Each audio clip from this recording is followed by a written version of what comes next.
This video is a little different from the ones I've done before. It's still me driving around a racetrack in California, don't worry, but I wanted to try and give a better feel of being in the car and all the things that are involved. I'm sure many of you have seen the in-car cameras in NASCAR or Formula One. This is really not that much different, except, well, it's me, so you might be a little bit more interested in watching 6 minutes of it. So this was taken at Thunderhill Raceway near Willows, California on Friday the 19th of October 2012. This is the second time I've been to this track, and my goal here was to work on a specific set of turns that I had a lot of trouble with the first time, specifically turns 9 through 13. In the 3 morning sessions, I felt like I really got turns 10 and through 13 nailed down. Turn 9 was still problematic, but I felt good in general.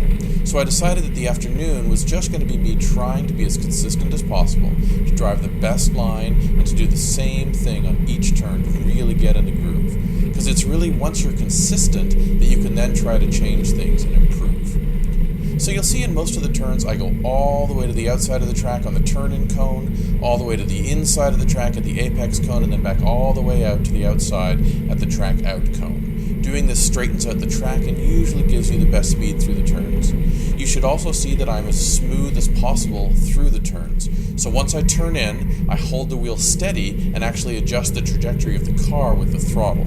So these are the things that I was concentrating on during this session. You'll also notice that you can see my eyes in the rearview mirror. You should see concentration there, but you should also notice that I'm always looking around, never focusing on one spot, checking the mirrors, the gauges, looking ahead, looking behind, all that kind of stuff. You'll also see my tachometer and speedometer blown up at the top right. For reference, the numbers on the speedo are every 20 miles per hour, so the slowest you'll see me here after I actually get on the track and get going is about 40 miles per hour through turn 11 and 14. The fastest is about 110, 115 miles an hour at the end of the front straight. So my car has 6 gears, but I almost always use only 3 through 5 on the track. Other tracks I may go down to 2nd gear, but not on this one. A couple of other notes. I've been wearing these full-fingered cycling gloves the past 2 track days, and they are fantastic. They have these little grippy bits on the fingers and the palm, and the leather does a really great job of absorbing the sweat from my hands. In previous track days, I would constantly be wiping the sweat off my hands. Well, no more. You'll also see a couple of hand signals during these laps. When I tap on my rearview mirror, for example, it is to let the person behind me know that I see them and that I will let them pass at the next passing zone. In the intermediate group, passing zones are about half the track. During the more technical turns, passing isn't allowed for safety reasons.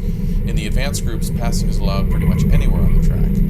You'll also see that I point out the window clearly to give the person permission to pass. In all but the most advanced groups, it's required to give these point bys. You know, this is not a race, remember. Anyway, I hope you enjoy the next couple of laps.